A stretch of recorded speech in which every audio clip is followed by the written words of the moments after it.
Hola, hola, ¿se me oye bien? ¿Sí? ¿Se me oye bien? Qué bien. Hola, ¿se me escucha bien? Perfecto. Bueno, vamos a esperar que se conecte Ana. Chicos, muchas gracias por conectarse. Estoy aquí avisándole a Ana para que se conecte.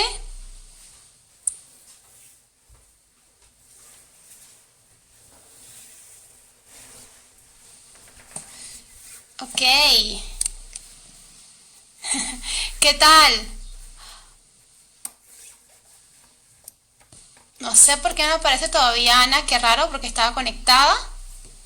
Me parece súper raro, pero bueno, ya se conectará. Bueno chicos, muchas gracias. Ya son 71 personas que están unidas. Qué bien que nos estén acompañando hoy. El directo de hoy es muy interesante y vamos a ver cómo organizamos para poder abordar todo lo que ha llegado. Y es muy extenso el tema de disbiosis intestinal.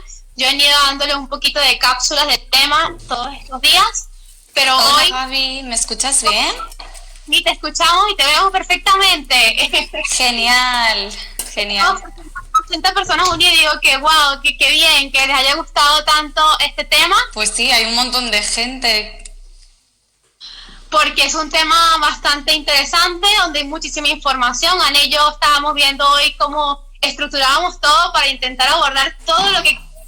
Pero bueno, intentaremos abordar lo más importante y luego tal vez escribamos algún artículo o vemos cómo abordarlo en los posts de Instagram, ¿vale? Pero vamos a ir dando bastante información. Ana, como saben, es parte de nuestro equipo, junto a Ramón, y ambas somos nutricionistas. Ana también es enfermera y también viene trabajando mucho la parte de salud digestiva, intestino, microbiota, y este tema también nos encanta. Así que... Sí, la verdad que estoy encantada porque es un tema que me apasiona y sé que a la gente le interesa muchísimo, que siempre tienen preguntas, así que yo creo que va a ser como, bueno, muy productivo el directo y lo que decías tú, ¿no? Si se quedan dudas, pues siempre podemos hacer post y podemos repetir siempre que quieras, así que genial. Vamos a no trabajar, ya hicimos esta pequeña introducción, no vamos a detenernos mucho porque se nos va la hora. Eso es, se nos va el tiempo enseguida. Y nada, comentar rápidamente. Hoy vamos a empezar hablando un poquito de qué es la disbiosis. Exacto, sí, porque hay gente que quizás no lo conoce y a veces preguntan, o sea que me parece útil explicar qué es la disbiosis. Claro. Al final, yo digo que todos de alguna manera padecemos en algún momento de la vida de un poco de disbiosis, y más en este mundo moderno donde estamos, ¿no? Exacto, sí, es muy fácil que nuestras bacterias se desequilibren, ¿no? Que pierdan ese equilibrio natural por muchos factores que estamos sometidos, como el estrés, alimentación que en algún momento se puede haber desajustado, antibióticos, o sea que todos seguramente aún sin saberlo, hemos tenido momentos de disbiosis más o menos importantes, ¿no? Esto es, todos nacemos con eh, una microbiota que prácticamente tendemos a heredar mucho de la microbiota materna o el microbioma materno, ¿vale? Exacto, sí. En el vientre materno, la vida intrauterina puede determinar mucho de las bacterias que tengamos. Lo que pasa es que va a depender mucho de los hábitos de vida y de, evidentemente, los años que tengamos, Claro. el estado de esas bacterias. E inclusive puede haber cambios en la microbiota hasta en 24 horas. Cambias de sitio, cambias de país, cambias de alimentación y te cambia el microbioma de alguna manera muy rápida. Exacto, sí, eso es. A veces parece que es algo muy estático, pero al revés, ¿no? Que solo de cambiar de país, algún tipo de comida al que no estamos acostumbrados, algún estresor, temas emocionales que ya sabemos que son súper importantes, en unas horas nos puede cambiar la microbiota, por eso es importante tenerla siempre en mente. Para mí las emociones es algo clave en todo este proceso, y es que el estrés se ha visto que puede ejercer cambios en la microbiota en términos de horas. Entonces, para mí es uno de los factores fundamentales, aparte de otros factores que, como comentabas antes, ¿no? El uso de antibióticos, el tipo de alimentación que lleves durante la infancia, el hecho de que hayas sido alimentado a base de leche materna o a base de fórmulas durante los primeros meses. Sí. Todas esas cosas van a determinar de alguna manera, pero sí es verdad que la disbiosis, que es el desequilibrio ese que al final tenemos, ¿no? De alguna forma en el organismo, el desequilibrio de las bacterias, puede estar en un mayor o menor grado. Cuando está en mayor grado es que tiende también a reflejarse en mayor medida con síntomas tanto digestivos como extradigestivos. Entonces, sí. Esos síntomas. Ese es un punto muy importante, ¿no? Porque a veces pensamos que una disbiosis solo se manifiesta por síntomas digestivos, pero por ejemplo, aquí nos están hablando del SOP, de patologías hormonales, patologías inflamatorias, endometriosis, todo eso se está viendo que tiene muchísima relación con microbiota, incluso patologías que aún no se conoce mucho, pero como el Parkinson, Alzheimer, ya se está viendo que hay un factor de intestino y de microbiota que puede estar alterado. Así que a veces las manifestaciones son tan diferentes como cualquier individuo, o sea que bueno, pues es muy variante y en cada persona hay que estudiar cómo se manifiesta, ¿no? Totalmente. De hecho, lo que has dicho, casi todas las enfermedades tienen que ver con algún tipo de desequilibrio en algún tipo de bacteria. Hoy en día también se está inclusive estudiando cuáles bacterias se relacionan más con algún tipo de patología. Exacto, sí. Muy bien, porque mucha gente, por ejemplo, siempre hace énfasis en qué probiótico me tomo, ¿no? ¿Qué bacteria me tomo? A veces también dependiendo del tipo de patología o el tipo de disbiosis que tengas, cuáles sean las bacterias que estén en desequilibrio o tal, puede depender el tipo de probiótico que tomes. Entonces eso también, ya lo daremos un poquito más el tema de probióticos luego, pero para que sepan, al final todos los desequilibrios inflamatorios, autoinmunes, degenerativos, tienen que ver o de alguna forma... Con intestino, sí, con microbiota, eso es. Sí, me parece súper importante lo que has dicho, ¿no? Porque antes quizá con los probióticos tendíamos a dar cepas muy generales, pero lo útil y lo que se está estudiando ya ahora en las últimas investigaciones es qué cepas faltan o qué cepas están en desequilibrio en cada tipo de disbiosis, y con esa información ahí ya vamos a buscar un tratamiento más ajustado y no tan general, ¿no? Exactamente, porque al final va a depender mucho del tipo de alteración de bacteria que tengas, sea la manifestación digestiva o no. Inclusive en enfermedades como artritis, lupus, se está viendo que la alteración de las bacterias es diferente, o sea que puede variar de una enfermedad autoinmune a otra. Claro. Tienden a ser comunes, pero lo ideal sería siempre determinar qué bacterias están un poco en desequilibrio. Entonces, bueno, en base a eso, ¿no? Un poco lo que estamos hablando, sé que mucha gente una de las cosas que le inquieta es cómo saber, ¿no? Si tengo disbiosis. Exacto, ¿no? Sí. Hay dos formas de saberlo. Hay manifestaciones clínicas que tú puedes observar y hay pruebas diagnósticas, ¿no? Sí, por los síntomas conocemos muchísimo, sobre todo cuando ya en consulta vas viendo muchos casos y ya te haces la idea, también con bibliografía, claro, pero te vas haciendo la idea en qué tipo de disbiosis nos estamos encontrando. Yo creo que eso es una gran fortaleza que debemos ir cogiendo los terapeutas, los dietistas, para ir identificando. Claro que las analíticas son útiles, pero la sintomatología nos dice muchísimo de lo que puede estar pasando en intestino. Claro, entonces todas las manifestaciones digestivas, por ejemplo, de gases, de malas digestiones, de distensión abdominal, el típico abdomen de embarazo sin estarlo, ¿no? Que siempre hablamos un poquito de esto, de deposiciones que, digamos, habría que verlo gráficamente, pero digamos que deposiciones que varían mucho, ¿no? Algunas muy líquidas, otras o sensación de una evacuación incompleta, ¿no? Como que no vas al baño o te quedas con ganas de ir, ¿no? Esas son Esos son algunos síntomas digestivos, como también pueden haber manifestaciones a nivel del tracto digestivo superior, gastritis, acidez, eructos, que nos hablen allí de que hay... Sí, yo siempre digo que si hay síntomas que salen un poquito de la normalidad, a veces que no son pues las compactas, ¿no? Estas digestiones incompletas, periodos de diarrea, eso ya nos puede llamar la atención de que algo está pasando, porque seguro que te habrá pasado que tienes pacientes con muchos años de gases y que lo ven como normal cuando no es normal, que haya gases que molesten, que sean malolientes, todo eso nos indica que puede haber una disbiosis. Claro, totalmente. Esos son síntomas claros de disbiosis e inclusive normalmente yo siempre digo que el paso previo a la disbiosis, cuando sobre todo da síntomas a nivel de gases y tal, es cuando hay problemas también a nivel de malas digestiones. Es decir, por ejemplo, un estreñimiento crónico por muchos años maltratado, o de pronto acidez frecuente o un tratamiento prolongado con antiácidos o inhibidores de la bomba de protones, ¿no? El típico omeprazol por mucho tiempo. Exacto, sí. Y genera súper efectos secundarios a nivel de microbiota. Entonces, no sé si tú has un tipo que toma por mucho tiempo omeprazol. Sí, muchísimos. La verdad que es, yo creo que de los grandes males que llegan con un ácido en estómago muy, muy, muy bajito y empiezan a tener disbiosis, empiezan quizás con un helicobacter, que hay muchísima gente que lo tiene también por el tema emocional, que para mí también es un pilar, ¿no?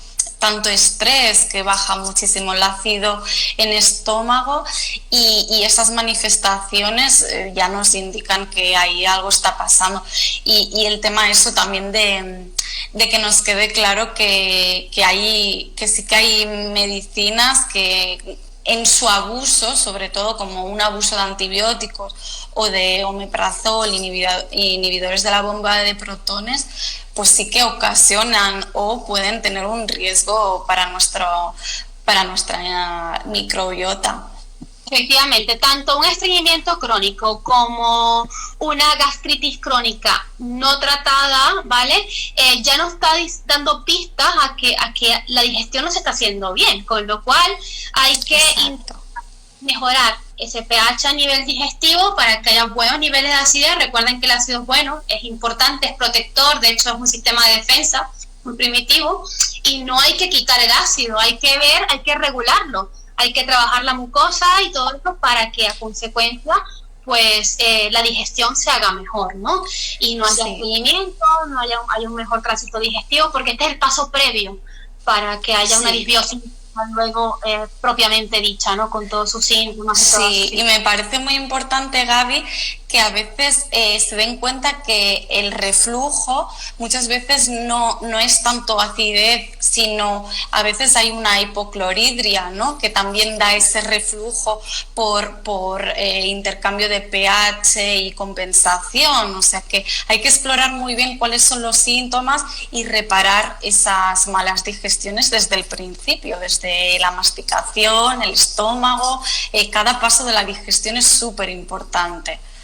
Exactamente, porque al final la acidez o cuando la comida se repite puede ser signo tanto de bajo ácido como de mucho ácido. Exacto, de ambas. Sí. Entonces muchas veces se manda un antiácido o se dice cualquier cosa, ¿no? Toma bicarbonato, toma limón, cuando la solución no es esa. Habría que ver qué es lo que realmente está ocurriendo, déficit o exceso de ácido, ¿no? Y eso ya habría que hacer preguntas, ver qué está ocurriendo y reparar la mucosa. Están preguntando cómo reparo la mucosa. A mí me gusta mucho usar, en este caso, para reparar mucosa prebióticos, ¿no? Como hemos comentado luego. Sí, pero claro, yo creo que vamos a decir lo mismo. Claro que siempre hay que quitar los patógenos y hay que reparar la digestión, ¿no? Si no se hace una buena digestión, no hay las enzimas correctas, la mucosa pues va a continuar con inflamación. Entonces hay que ver si hay disbiosis, hay desequilibrio y antes de poner prebióticos hay que explorar mucho, ¿no? Sería un poco... Sí, y básicamente pues El prebiótico puede ayudar, pero sí es verdad que una persona que tiene una disbiosis muy marcada a nivel de intestino grueso puede ocasionar más gases. Entonces, exacto. en el caso, pues cuando conviene o no usar un prebiótico o utilizar pues aloe vera en este caso para reparar un poquito la mucosa digestiva que actúa como protector. Exacto, sí, si ponemos prebióticos muy pronto puede ser fácilmente que los síntomas aumenten. A veces también pasa con los probióticos, que nuestra mucosa no nos acepta o nuestra microbiota no está preparada para albergar nuevas bacterias, así que tenemos que esperar al momento clave para meter los probióticos. De hecho, los pre y los probióticos fueron un boom realmente de pronto, ¿no? Que parece que fuesen como la solución a todo. Y ahí está el problema, muy usarlos, pero dependiendo de cuándo los uses. O sea, al principio, ¿qué es lo que tú dices? Si hay una disbiosis instaurada, no tiene sentido usar pre y probióticos, porque si los usas puedes generar más sintomatología. Que no quiere decir que pero lo mismo no estás generando un bienestar o que los síntomas vayan a mejor. ¿Vale? De alguna manera. Sí. Es un poquito lo mismo que con los alimentos fermentados, que he visto alguna pregunta por aquí, que si igual los ponemos en un momento de disbiosis, poner kombucha, chucrut, seguramente te vas a sentir mucho peor porque ese exceso de gas, de ácido, no lo vas a tolerar. Entonces, yo siempre espero al último momento, cuando ya estamos estables, a ir metiendo alimentos fermentados, porque si no, casi podemos empeorar los síntomas. Okay. Hay mucha confusión, hay dos preguntas importantes que están haciendo. Hay mucha confusión entre si SIBO es disbiosis, ¿vale? Y yo creo que esto es importante que lo aclaremos. O si disbiosis es SIBO, o qué es lo que es, ¿no? O sea, porque... Claro, eso es, sí. SIBO sería un tipo de disbiosis, porque las disbiosis pueden cursar con muchos, digamos, bichos, ¿no? Puede ser cándida, puede ser parásitos, puede ser... y también el SIBO es más la localización, ¿no? Si quieres ya explicamos un poquito lo que es el SIBO. El SIBO es que nuestras bacterias intestinales tienen que estar mayormente en la parte del colon, y cuando se desplazan hacia el intestino delgado hay un sobrecrecimiento, porque ahí no deberían estar la mayoría de bacterias, y nos dan síntomas porque pues hay demasiada fermentación y demasiada carga de bacterias, ¿no? Pero eso siempre hay que explorar las causas, porque ahí siempre suelen haber unas causas asociadas, y a veces un SIBO va con también una disbiosis de colon, casi siempre, que sería más un LIBO. Así que no nos quedemos solo con el SIBO, sino que siempre hay que explorar mucho más allá. Eso es, al final vamos a decir que la disbiosis es el desequilibrio, ¿no? de esa microbiota o de las diferentes bacterias, parásitos, hongos y levaduras que tenemos a nivel intestinal. Puede manifestarse a través de un sobrecrecimiento bacteriano intestinal a nivel de intestino delgado superior, o también a nivel de intestino grueso, que es el famoso LIBO, se está manejando. Exacto. Ya. Sí. O también puede haber crecimiento de cándidas, de levadura. O también puede ser que inclusive la causa detrás sea algún parásito no tratado, que suele ser muy común, crónica, genere también SIBO y genere también cándida. Y realmente lo que yo les digo siempre, al final hay que trabajarlo un poco todo, porque normalmente cuando tienes un SIBO, ¿vale?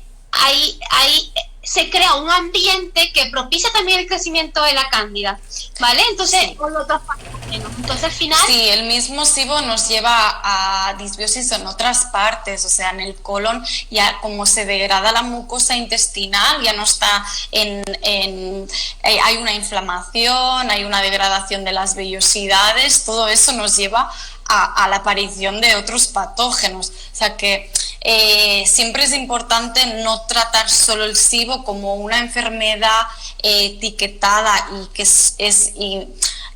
bueno, desaparece el SIBO y ya está, no, hay que tratar todo el sistema digestivo y también ver si hay alguna causa mayor, como una celiaquía o que pudiera haber un problema de motilidad, por eso, por ejemplo, un SIBO de metano, si quieres, cuando quieras lo explicamos un poquito mejor. Vamos a explicar un poquito las pruebas diagnósticas y primero, porque lo están preguntando mucho, es si se puede curar. Esto sé, porque la gente quiere saber si después de que curemos o tratemos la disbiosis, pues no solamente mejora la disbiosis, sino también pueden mejorar todas las consecuencias de la disbiosis, ¿no? Ya sea hormonal o ya sea una enfermedad producto de la inflamación crónica, ¿no? Entonces, ¿cuál es tu experiencia, Ana? ¿Se puede curar o no se puede curar? Sí, por supuesto que se puede curar. Es verdad que es muy importante que pensemos que son procesos largos, porque normalmente cuando hay una disbiosis, y estarás de acuerdo conmigo, llevamos 1000 años con la disbiosis intestinal, igual nos viene de cuando éramos más jovencitas, momentos que quizás no hemos prestado tan atención a nuestra alimentación, entonces tal y como llevamos tiempo con ella, requiere meses, pero sí se mejoran, se curan, e incluso los problemas asociados como autoinmunidad, como inflamación, como desajustes hormonales, entran en remisión y se ven cambios muy, muy buenos. Yo creo que se ven muchísimos cambios positivos, pero yo creo que al final la disbiosis es una invitación también a tener muchísima paciencia con tu cuerpo y autocompasión, porque son procesos bastante largos, son procesos de tener mucha paciencia, mucha confianza, porque vas a tener curvas en el camino, sí. Digamos que el proceso no es lineal, no es que mejora y ya, no, es que vas mejorando y puedes tener vas en el camino y bueno, se requiere también protocolos muy específicos, ir viendo cuáles son las bacterias que están en desequilibrio, cuáles son las que, por los síntomas o por pruebas, ¿no? Que vamos a hablar un poco ahora de eso. Eso es. Poco cambiando, pues jugando con herbáceos o antimicrobianos en este caso, y luego reparar la mucosa, que en este caso podríamos utilizar cosas que comentaban antes, ¿no? Glutamina, aloe vera, probióticos, prebióticos, pero eso con un protocolo, con sus fases. Vamos a ver un poquito después del tratamiento, pero vamos a terminar la parte diagnóstica, que es muy importante, ¿no? Sí, me parece muy importante lo que has dicho, que en el proceso va a haber picos de mejora y de empeoramiento. Incluso puede ser que nuestra tendencia sea a tener disbiosis y que tendremos que ir prestando atención a esos pequeños desequilibrios, pero que no es un proceso lineal. Eso me parece importante. En cuanto al diagnóstico, un poco lo que decíamos, ¿no? Que hay la parte de síntomas y después están los test, ¿no? Que en el caso del SIBO es la famosa curva de aire, el test de aire expirado, ¿no? Que es imprescindible que se haga siempre a 2 gases, porque sí que seguramente te habrás encontrado tú también en consulta que te llegan pacientes con solo la curva hecha en hidrógeno y ahí el diagnóstico es incompleto, porque podemos tener SIBOs que solo sean de metano, ¿no? Entonces, imprescindible que siempre sean a 2 gases, ¿no? Y después, bueno, pues esta prueba ya hay digestivos en la salud pública que la están haciendo, que ya tienen una mente más abierta y la piden, pero es verdad que a veces pues la tenemos que hacer por privado porque pues todavía no han encontrado la vía. Entonces, bueno, pues se puede hacer por vía de varios laboratorios y es muy importante saber interpretar bien las curvas, ¿no? Lo básico, ¿no? Que siempre, bueno, estábamos hablando siempre, es que normalmente una curva de hidrógeno siempre va asociada con más diarrea e incluso puede ser que haya probablemente intolerancias, un LIBO asociado. En cambio, el SIBO de metano suele ser más con estreñimiento, suele ser el síntoma que aparece sí o sí, y suele ser provocado por bacterias más metanogénicas. Incluso se habla muchas veces de que pueden ser las arqueas las que provocan ese tipo de SIBO, que pueden estar situadas en el intestino delgado o en colon, y que nos aparezca un SIBO, ¿no? Entonces, bueno, es importante saber qué curva tienes elevada, calcular muy bien, ¿no? Desde el principio, desde la toma, desde el basal a los 90, 120 minutos, y el de hidrógeno son un aumento de 20, y el de metano son unos 10, 12 de aumento. Pero algo que me parecía muy importante que he leído en la bibliografía es que cada persona tiene un ritmo diferente de digestión, y a veces tienes que tener en cuenta que una persona tiene una digestión lenta y hacer el corte en los 120 minutos y no en los 90, ¿no? Un poco pensar ante qué tipo de paciente estamos cuando leemos la curva, interpretarla con el conjunto, ¿no? Que tengamos en cuenta también los síntomas. Y también hay otro, esa es una forma muy importante para poder con los gases, con todos estos gases, de poder determinar el SIBO y poder diagnosticarlo.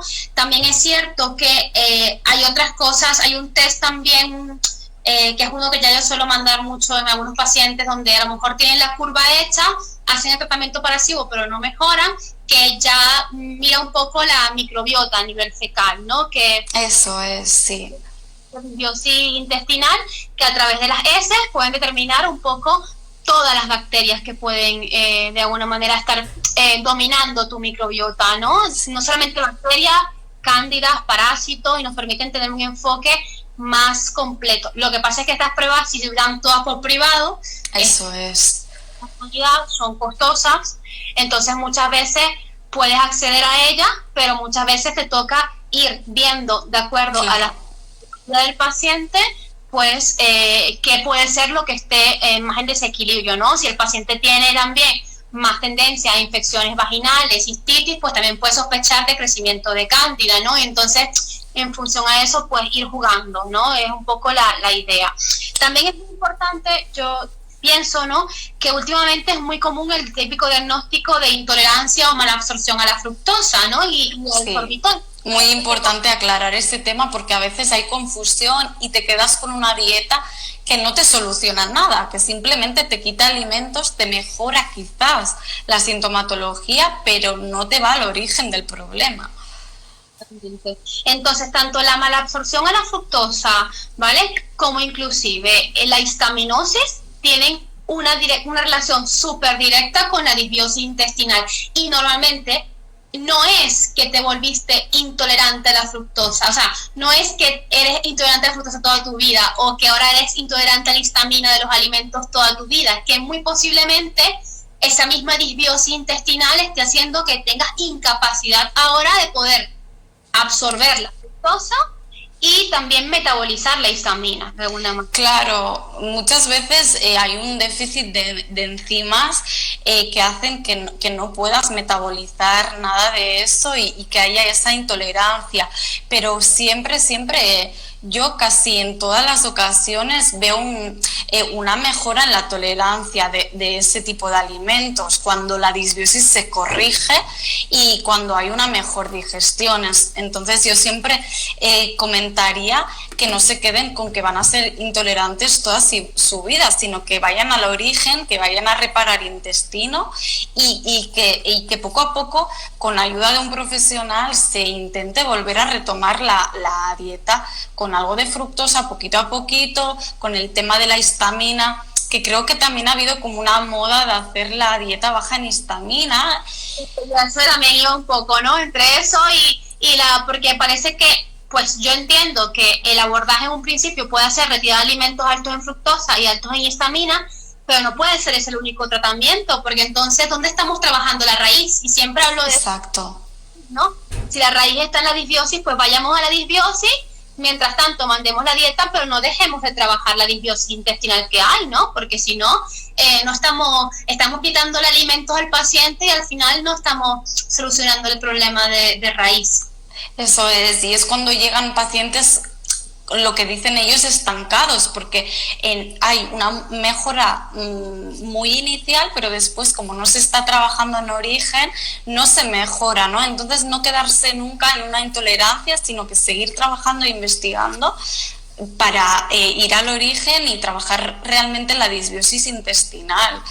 Y en cuanto a los test, yo sí que creo que a veces es útil, pero bueno, a veces también podemos trabajar sin tener un test en heces, o sea que bueno, pues aunque no tengas la posibilidad de hacértelo o podemos esperar, pero se puede trabajar y se ven mejoras incluso sin hacer el test. Seguro que, bueno, en consulta lo habrás visto millones de veces y yo también he trabajado sin test diagnósticos con una mejora total. Totalmente. Entonces, yo creo que los test orientan, pero si hay sintomatología, podemos trabajarlo también. O sea, exacto.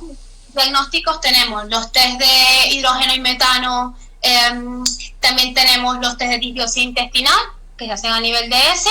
También podemos diagnosticarlo, o podemos también tener pistas que nos orientan a hacer diagnóstico con los diagnósticos de malabsorción a la fructosa, al sorbitol, inclusive también a la intolerancia a la histamina, son cosas que eso es. Y también hay otros indicadores que de hecho la gente lo pregunta mucho, por ejemplo, que te van orientando, ¿no? El hecho de tener también indicadores de inflamación en las analíticas, sí. Un hierro bajo, ¿no? O una ferritina alta, o trastornos en el metabolismo del hierro como tal, anemia crónica, déficit de vitamina D, son cosas que, o aumento de la proteína C reactiva, de la homocisteína, al final que también... Sí. Los déficits, los que has comentado, vitamina D, ferritina, son súper comunes en disbiosis porque realmente la mucosa intestinal está irritada, está inflamada y no se absorbe completamente. Y ya que empezamos a bajar inflamación, la disbiosis se corrige, poco a poco vamos subiendo esos déficits, pero que nos dan muchas pistas en el diagnóstico de lo que puede estar pasando. Claro, y también los síntomas extraintestinales, porque una persona que evidentemente tenga una disbiosis intestinal tiene un estado de inflamación que lleva a que haya pues miles de manifestaciones extraintestinales que pueden corresponder a un diagnóstico o no. Por ejemplo, me preguntaban que si el hipo o el hipertiroidismo puede tener que ver con la disbiosis. Desde luego que sí. Siempre, normalmente casi siempre hay si es Hashimoto hay autoinmunidad y por lo tanto hay permeabilidad, y en casi todos los hipotiroidismos yo he tenido que tratar intestino, así que... Todo parte un poquito de allí, tanto en el hipo como en el hipertiroidismo, porque ambas son condiciones inflamatorias. Claro.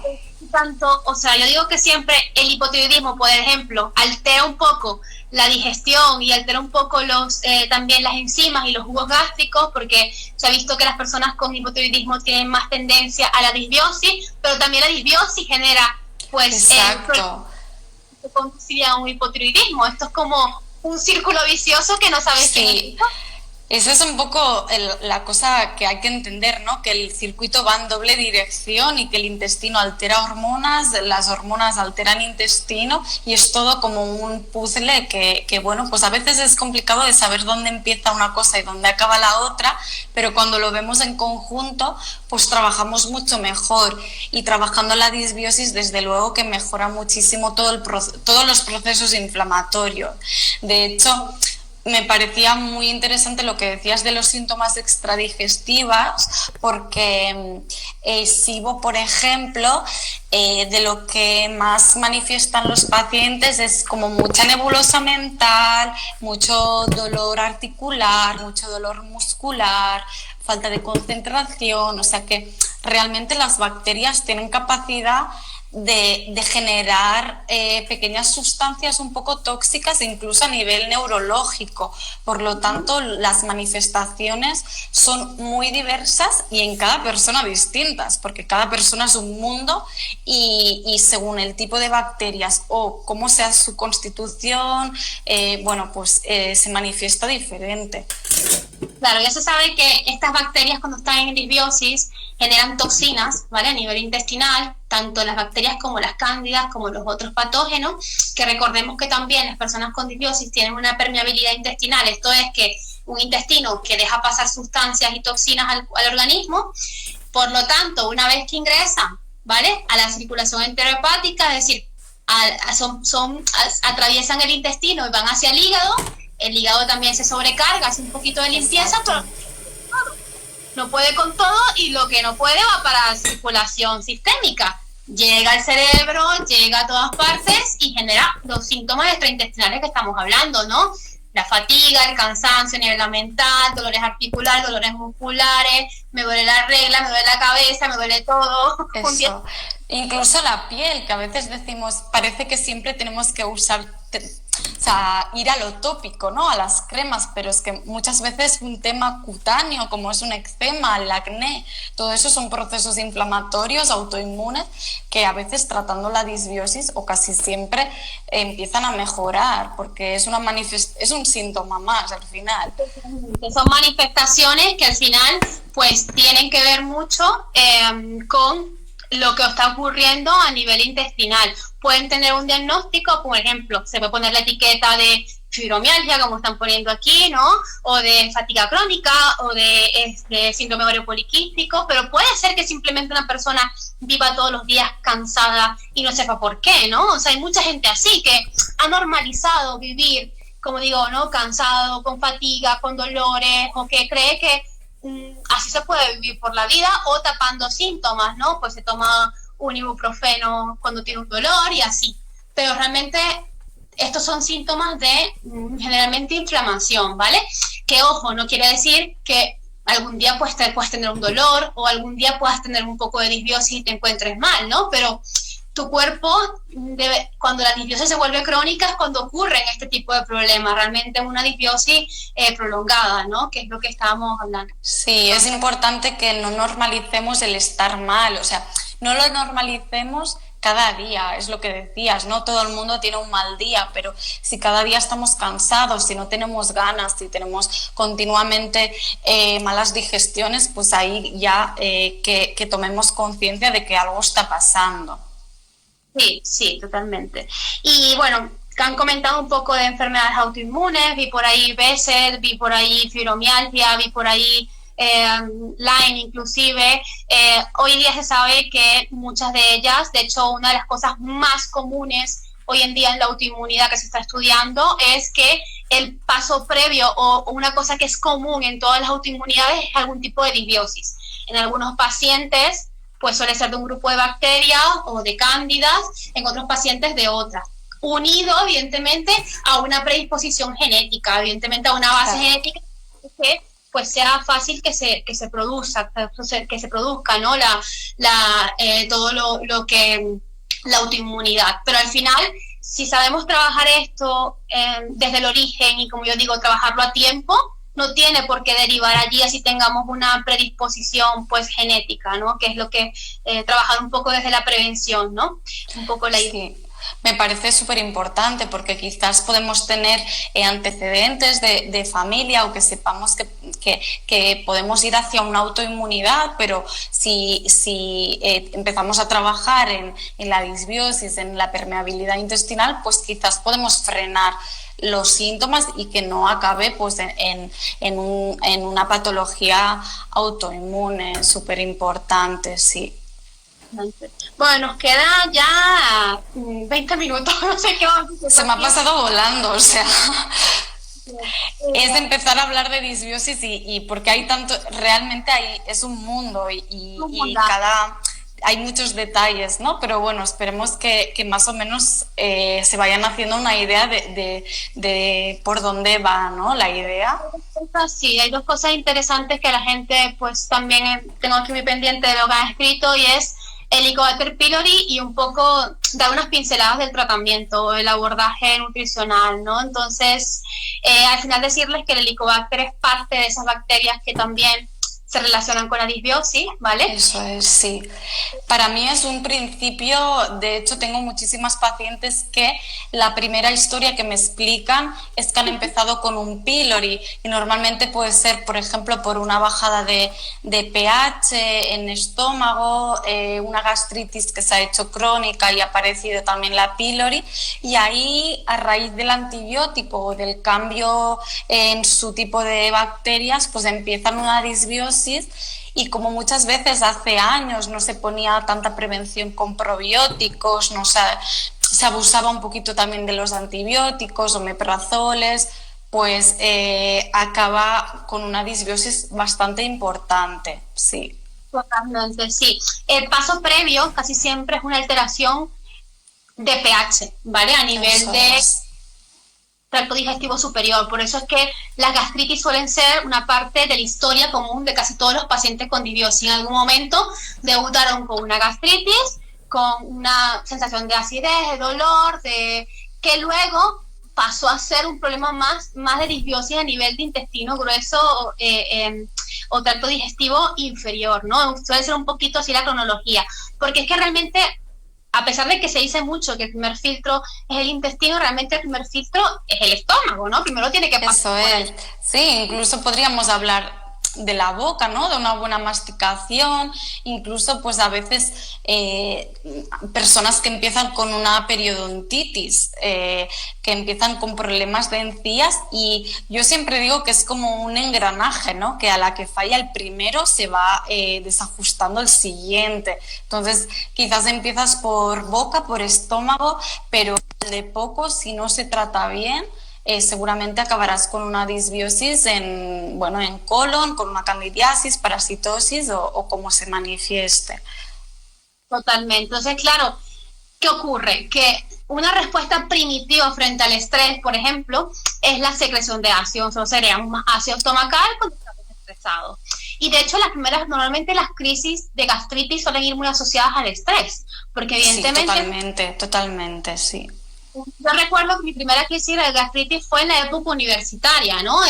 Realmente cuando empezaron pues los exámenes, las exigencias y todo ese tipo de cosas que te conectan con un estrés crónico que genera un exceso de ácido. Ese exceso de ácido va dañando, erosionando la mucosa digestiva a nivel del tracto superior y va pues poco a poco generando una desestabilización a nivel de jugos gástricos. Si hay jugos gástricos que están segregándose no en buena cantidad, las enzimas tampoco actúan bien sobre empezamos a tener bajas de enzimas, bajo pH, y ahí ya puede proliferar lo que sea. Ahí ya puede proliferar lo que sea, y entonces se genera una disbiosis que puede debutar en todo lo que ya hemos hablado, ¿no? Ya sea un SIBO, ya sea una candidiasis, ya sea un LIBO o una mezcla de cualquiera de estos. O sea, al final es un poco sí. Al final sí. Tan importante cuidar la digestión para que prevenir y tratar estos temas. Y yo creo que es la base del tratamiento.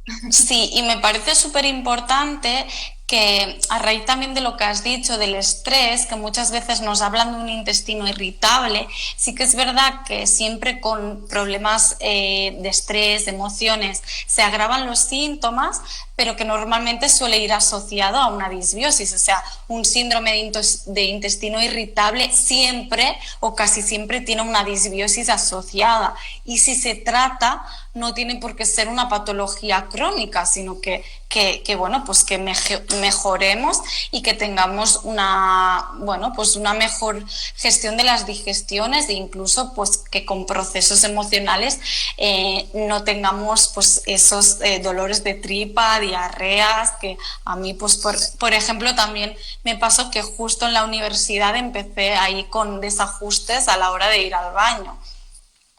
Claro, entonces suele ser en esas épocas de exigencia o tras procesos de duelo, tras procesos de crisis emocionales, que todos estos temas a nivel de disbiosis y de problemas digestivos debutan, ¿vale? Entonces, bueno, vamos a hablar un poquito de las pautas, así como para dejar a la gente algo que se lleve. Para que empiecen a trabajar, claro que sí. Sí. Esto es súper igual, o sea, cuando yo no es que no quiera hablar de las pautas, de hecho en estos días puse un post hablando un poco de las pautas generales de disbiosis, pero al final cada caso es tan diferente que... Sí, es súper importante que se entienda eso, porque quizás dentro de una misma problemática como un SIBO, a veces hay personas que le puede sentar bien una cantidad de vegetal y hay otras que tienen que reducirlo. Entonces damos como unas pautas generales, que por ejemplo puede ser una pauta baja en FODMAPs, a veces se hace más, menos estricta y depende de en qué fase estés. También es súper importante el que adoptemos una alimentación antiinflamatoria de base, ¿no? Que quitemos todos los alimentos inflamatorios o productos ya directamente, azúcar, grasas saturadas, aceites refinados, carne industrial, todo eso, pues cuanto antes lo quitemos, mejor. Generalmente tendemos a quitar todo lo que son lácteos porque suelen ser bastante difíciles de digerir, aparte de la proteína Sí. En un intestino inflamado, permeable con disbiosis, no es bien recibida, ya se sabe que es así, aparte de cereales sobre todo Sí, asociados al que contengan gluten, todo lo que es trigo, sí. cebada, ¿vale? Importante eliminarlo y en algunos casos, inclusive disbiosis, cuando ya haya crecimiento de cándida, etcétera, es conveniente también inclusive remover casi todos los cereales de la alimentación. Pero va a depender, de repente hay algunos que pueden flexibilizar, como el arroz, que es de más fácil digestión, ¿vale? Otras cosas, por ejemplo, lo que comentaba Ana de la pauta baja en FODMAPs, hay mucha gente, por ejemplo, que tiene disbiosis, tiene sobre todo síntomas o reacciona mal a la ingesta de algunas verduras y frutas, y esto podemos notarlo fácilmente, principalmente las ricas en fructosa y sorbitol, manzana, Sí, pera... todo lo que son crucíferas también suelen tener bastante reacción, todo lo que es ajo, cebolla, las coles, coliflor, todo eso en personas con disbiosis.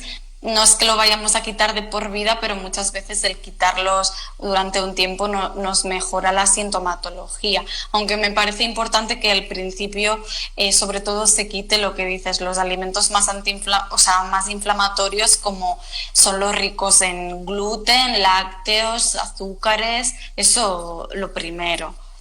Hay que diferenciar entre lo que es una alimentación antiinflamatoria, ¿vale? Y lo que se pauta en casos de disbiosis profunda, como pauta baja en FODMAPs, etcétera. Porque cuando trabajamos, por ejemplo, una alimentación antiinflamatoria de base, te incluye todo tipo de verduras y frutas. Exacto. Que en pacientes que tienen un SIBO muy instaurado, una disbiosis muy profunda, tienen incapacidad de poder digerir algunas fibras vegetales, con lo cual, o algunos azúcares presentes en estos alimentos, con lo cual alimentos como ricos en FODMAPs, como las manzanas, como peras, ciruelas, las crucíferas que comentaba, ¿vale? Van a generar una fermentación excesiva y una sintomatología asociada. Entonces habría que combinar alimentación antiinflamatoria más remover estos alimentos altos en FODMAP que también estarían pues generando más sintomatología. No porque sean malos, tienen muchísimos beneficios, pero no nos Sí, ayudan. sí, eso me parece muy importante porque a veces las personas llegan a la consulta confusos de por qué hay cosas saludables que no les sientan bien, y no es que sean insanas y que vayas a estar de por vida sin tomarlas, sino es que ahora por tu microbiota no las toleras. Entonces bueno, pues te ayudamos a quitarlas durante un tiempo y después poco a poco se incrementa, ¿no? En cuanto a verduras y frutas. Normalmente cuando ya estamos en eubiosis o equilibrio, ahí ya podemos comer todo tipo de verduras y frutas, pero en disbiosis pues puede ser que durante un tiempo tengamos que quitarlas. Claro, claro. Otras cosas que vamos a necesitar a veces es sobre todo ayudaditas extras al principio, porque es muy importante que optimicemos digestión, es decir, que el tránsito digestivo funcione mejor, que logremos digerir mejor, con lo cual en muchos casos hay que trabajar con suplementación, enzimas, hay que trabajar posiblemente también con sustancias que mejoren los niveles de pH a nivel gástrico, ya sea ácido clorhídrico, betaína, ¿vale? Esto va a depender mucho de paciente a paciente y no es que no lo quiera indicar, pero Ana lo puedes decir. No, por cierto que Ramón está ahí. Hola, Ramón. Sí, ya lo he visto por ahí. Sí, efectivamente, es muy difícil dar pautas generales porque cada persona tiene un tipo de adhesivo de disbiosis diferente y va a necesitar, hablamos de eso, ¿no? De que seguramente enzimas van a ir muy bien a la mayoría de personas que tengan pues falta pues de estas enzimas, que tengan malas digestiones, y después seguramente pues más adelante se pone algo de antimicrobianos, depende un poquito de la sintomatología, ¿no? Pues puede variar. No soluciona la disbiosis, la enzima solamente es para ayudarnos a que digieras mejor. Exacto. No es la cura, entonces no hago nada con que mejore un poquito la digestión si no curo la disbiosis, porque en un tiempo los síntomas van a volver. Entonces las enzimas se usan por un tiempo limitado, para aliviar un poco la digestión, para mejorar, y luego se van reduciendo o quitando, porque la idea es que tu sistema digestivo sea capaz de digerir sin necesitar enzimas externas, ¿vale? A largo plazo. Exacto, nosotros tenemos la capacidad, si estamos bien, de generar esas enzimas, pero en un proceso de disbiosis, pues bueno, pues están reducidas y le damos como una ayuda, ¿no? Es como todo lo que pongamos de suplementos, la idea es que poco a poco lo podemos ir dejando, pero bueno, pues al principio sí que nos va a ayudar mucho, porque si no, yo creo que es bastante importante que quede claro que en algunas disbiosis la alimentación es importante, pero la suplementación también lo va a ser mucho. Por eso la importancia de que haya un profesional que te diga exactamente lo que necesitas, ¿no? Porque a veces como empecemos a probar antimicrobianos, pues nos podemos hacer un lío bastante grande, ¿no? Una de las cosas que también yo siempre les oriento un poco es que intenten ir... dependiendo del nivel donde estén, la pauta será diferente. Por ejemplo, si son personas que ahora mismo pues consumen trigo, consumen lácteos, consumen azúcares, a lo mejor no vamos a empezar por una dieta baja en FODMAP y todas estas restricciones. Exacto. Lo mejor es que te pase una alimentación más antiinflamatoria, ¿no? Y a lo mejor si tomabas trigo o pan de trigo de panadería todos los días, pues a lo mejor te cambies a otros cereales un poquito de mejor valor nutricional, o de repente algo de avena. Pero a lo mejor una persona que ya viene quitando todo eso y aún no mejora, pues a lo mejor hay que quitar avena, hay que quitar todos los cereales con gluten, e inclusive muchísimos cereales en la alimentación, o no dejar nada de cereales, ¿no? Y al final va a depender mucho del punto donde esté la persona. Entonces, por eso es muy importante que si ya tienen tiempo batallando contra esto, ¿vale? Se dejen guiar, se dejen acompañar para hacer un cambio progresivo, porque al final los cambios muy radicales muchas veces no son sostenibles, ¿no? O no son, sobre todo mentalmente no son sostenibles, como digo yo, ¿no? Sí, y es súper importante poner cada suplemento en cada momento, ¿no? Y siempre en consulta lo decimos. Lo que dices, una persona que quizás todavía le queda trabajo por hacer de quitar pues alimentos inflamatorios que quizás le estén dificultando la digestión, pues no vamos a empezar ahí de golpe a darle un montón de probióticos y no vamos a hacerlo todo a la vez, sino que es un proceso de meses, y en cada momento es clave el suplemento o el producto que le vamos a poner por cómo está, ¿no? Esa es un poco la clave, porque muchas veces creo que hay personas que empiezan todo de golpe y ahí lo que se crea es mucho más caos, porque no estamos trabajando parte por parte, que es lo importante. ¿No? Y con un orden y con una lógica, porque muchas veces si no has trabajado la parte digestiva, ¿qué sentido tiene? Muchas veces, esto es un ejemplo, a lo mejor no todos van a entender, pero que me tomes algo para el sistema hormonal, o que me tome Agnus Castus, si no has trabajado todavía un tema de disbiosis, no lo vamos a realmente a lograr lo que queremos. Primero vamos a solucionar esa disbiosis y luego trabajamos pues las otras cosas, ¿no? Y vamos trabajando con otros nutrientes, paso por paso y con un orden realmente lógico, porque tomar suplementos por tomar, igual hacer cambios en alimentación todos a la vez, muchas veces no lleva a un éxito, sino a un fracaso del tratamiento. Un poco exacto. Sí, me parece súper importante, porque al final, bueno, pues poner ciertos antimicrobianos, bueno, pues sin solucionar otras cosas o sin cambiar otras cosas, o por ejemplo en procesos hormonales empezar a tratarlo sin tratar intestino, no tiene mucho sentido. No tiene sentido alguno. Y bueno, la otra parte que me gustaría no dejar de decir es la importancia del manejo de las emociones, porque si hay un factor común, ¿vale? En todos estos temas es que hay una afectación importante, no solamente del estado de ánimo, cuando hay una disbiosis, ¿no?